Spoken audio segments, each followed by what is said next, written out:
आज 22 जनवरी है और 22 जनवरी का इतिहास बहुत है खास, क्योंकि आज का इतिहास हमारे देश की आधारशिला, हमारे देश का ग्रंथ, हमारे देश की जिसे कहते हैं आत्मा कह लें, हमारे देश का जो पवित्र ग्रंथ कह लें, संविधान, उससे जुड़ा हुआ दिन है आज का दिन दिवस नहीं है, लेकिन मैं आप सभी से विनम्र निवेदन करता हूं और हाथ जोड़कर विनती करता हूं कि आप सभी आज के दिन को दिवस के लिए मांग करिए, कमेंट्स करिए, ट्विटर पर कहीं भी जैसे भी सरकार तक पहुंचाइए।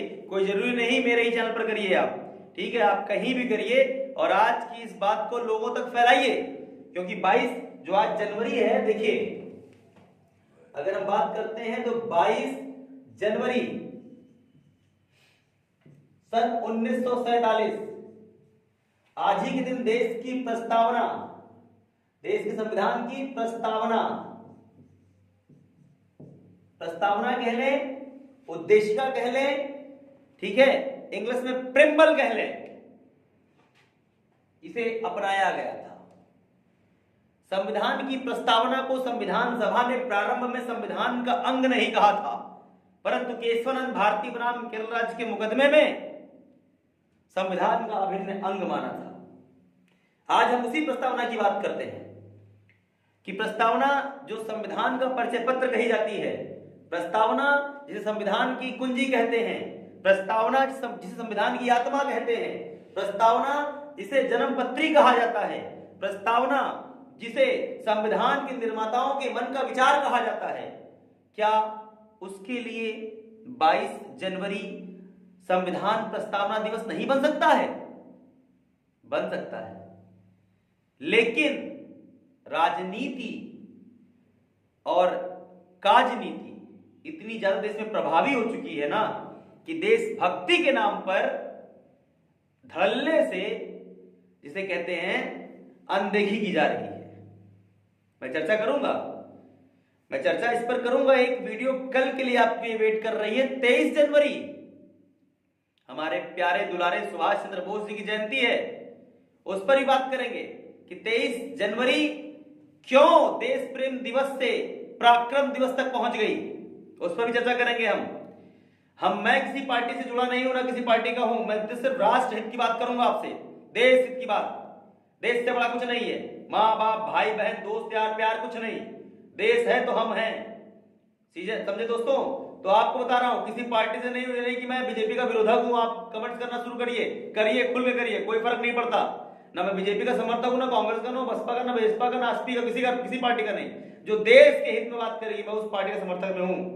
यहां पे बात समझिएगा, प्रस्तावना दिवस क्यों जरूरी है। हमारे देश के नवयुवा, हमारे देश की युवा पीढ़ी को मालूम तो चलना चाहिए कि प्रस्तावना दिवस है। आखिर प्रस्तावना है क्या? बच्चा पूछेगा मां से कि मां प्रस्तावना है क्या।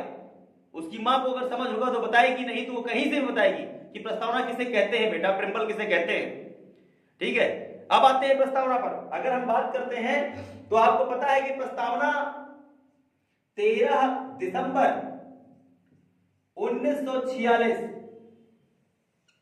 संविधान के पहले सत्र में, संविधान सभा के पहले सत्र की तीसरी बैठक में प्रस्तावना को पंडित जवाहरलाल नेहरू ने पेश किया था।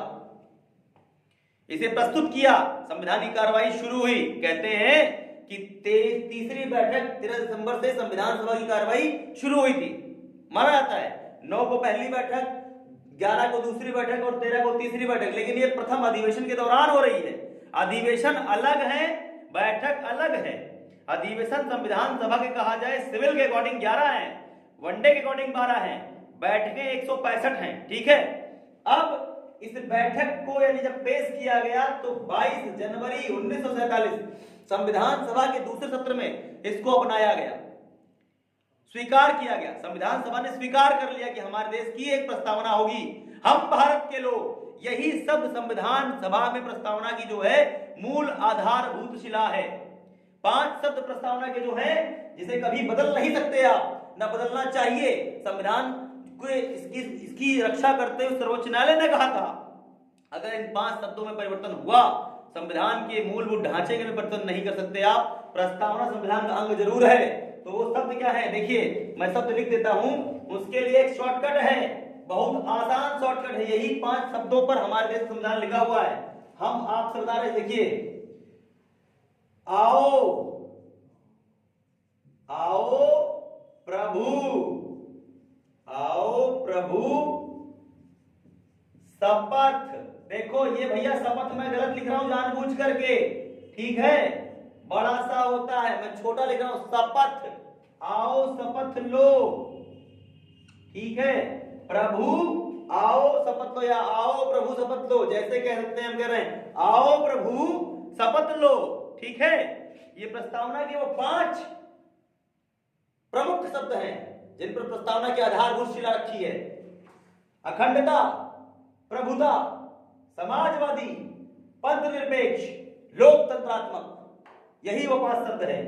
अखंडता, प्रभुता, समाजवादी, पंथ निरपेक्ष, लोकतंत्रात्मक, ठीक है, समझ लीजिए ध्यान से इसे। ये अखंडता है एक शब्द, ये प्रभुता है दूसरा शब्द, ये समाजवादी है, ठीक है, तीसरा शब्द, ये पंथ निरपेक्ष है, और ये लोकतंत्रात्मक, ठीक। इस छोटे से वीडियो में मैं एक एक शब्द का अर्थ आपको नहीं बता सकता, समय की नजाकत को समझिएगा थोड़ा।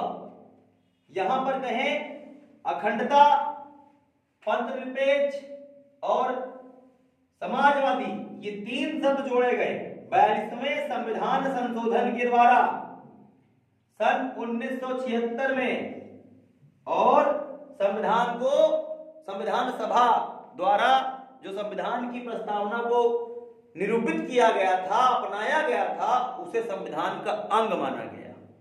समझ रहे हैं इस चीज को? अब प्रस्तावना से संबंधित जो हमारी परीक्षा में प्रश्न आते हैं, मांग तो हमारी अलग बात है कि प्रस्तावना दिवस होना चाहिए, मैं यहां पे दिवस लिख दूं, प्रस्तावना दिवस होना चाहिए।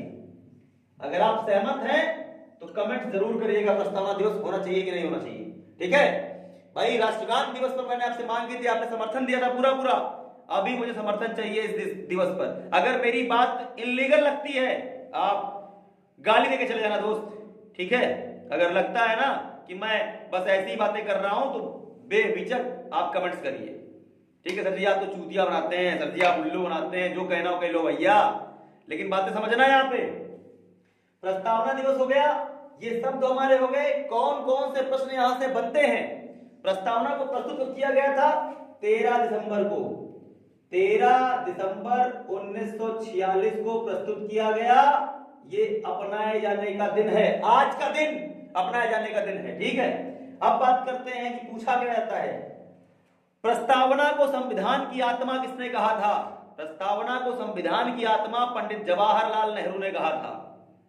प्रस्तावना संविधान का परिचय पत्र किसने कहा था? N.A. पालकीवाला ने कहा था। प्रस्तावना संविधान की कुंजी है, चाबी है, यह किसने कहा था? ये ऑनेस्ट वार्कर ने कहा था। प्रस्तावना, आगे सुनिएगा, प्रस्तावना संविधान निर्माताओं के मन का विचार है, ये किसने कहा था? सुभाष कश्यप ने कहा था। समझिएगा ध्यान से, जितनी चीजों को है, ठीक है। प्रस्तावना जन्म कुंडली है, संविधान है नहीं, प्रस्तावना संविधान की जन्म कुंडली है, ये किसने कहा था? आचार्य JV कृपलानी ने कहा था। चीजों को समझ लीजिए, कितने कितने कमेंट्स किए गए हैं प्रस्तावना को लेकर के। एक प्रश्न में बच्चा कंफ्यूज होता है, सिर्फ प्रस्तावना संविधान की आत्मा है, ये पंडित जवाहरलाल नेहरू ने कहा है, लेकिन संविधान की आत्मा और हृदय डॉक्टर भीमराव अंबेडकर ने मौलिक अधिकारों के 6वें मौलिक अधिकार में अनुच्छेद 32 को कहा है कि संविधान की आत्मा और हृदय है। 2012 CGL में पूछा गया प्रश्न है, संविधान की आत्मा और हृदय किसे कहा जाता है, किसने कहा है? तो किसे कहा जाता है? वहां प्रस्तावना, मौलिक अधिकार दोनों लिखा था। मौलिक अधिकार को आत्मा और हृदय कहा जाता है, ठीक है। और एक और है, संविधान का दर्शन, मूल दर्शन किसे कहते हैं? वो DPSP है।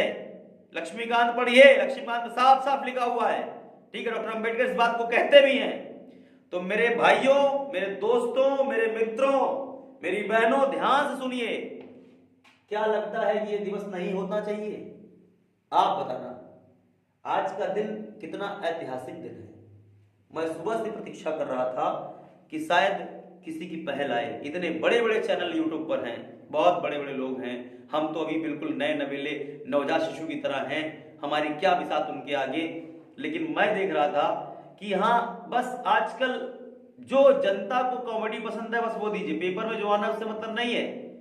बस बार बार चीख चीख कर कहेंगे यही प्रश्न आया था, यही प्रश्न आया था, बच्चा हमारा उसी को देख रहा है। बिल्कुल ऐड हो गया है। यूट्यूब भी आजकल एक मंडी की तरह हो गई है। ये भी देख रहा हूं कि इस पे भी अब नहीं, आप अच्छा देंगे कोई नहीं करने वाला, सुनने वाला है। मेरे भाइयों, अपने हक के लिए पहचानो। आपका सिलेक्शन कैसे होगा ये खुद समझ लीजिए। आप चापलूसी दूसरों की छोड़ दीजिए। आप अब मेरे चैनल पे आइए, ये मैं नहीं कह रहा हूं मत आइए, आप पहले जांचिए परखिए यार कौन हमारे भविष्य के लिए सही है, उसकी वीडियो को देखिए, उसको आगू करिए। आप लोगों को ज्ञान की बातें समझ में नहीं आती हैं, आप लोगों को फालतू बकैती चाहिए। ठीक है, मैं ज्यादा कुछ नहीं कहूंगा। मैं बहुत आहत हुआ जब वीडियो बहुत अच्छी बनती है, आप सभी के लिए दी जाती है कि हाँ ये समझिए, तो आप सभी उसको ऐसे इग्नोर करते हैं कि पूछिए मत। चलिए कोई नहीं, खैर कोई बात नहीं। मैं अपना गुरु धर्म निभा रहा हूं, अपना शिष्य धर्म निभाइए या ना निभाइए, मेरा जो दायित्व है मैं उसको निभाता रहूंगा। ठीक है, आप समर्थन करें या ना करें, मैं तो समर्थन करूंगा। आज के लिए इतना ही दोस्तों। वीडियो पसंद आई हो तो लाइक करिएगा, शेयर करिएगा, सब्सक्राइब करिएगा और कमेंट जरूर करिएगा। और ना पसंद आई हो तो भी बोल दीजिएगा सर आप पकाते हो। ठीक है।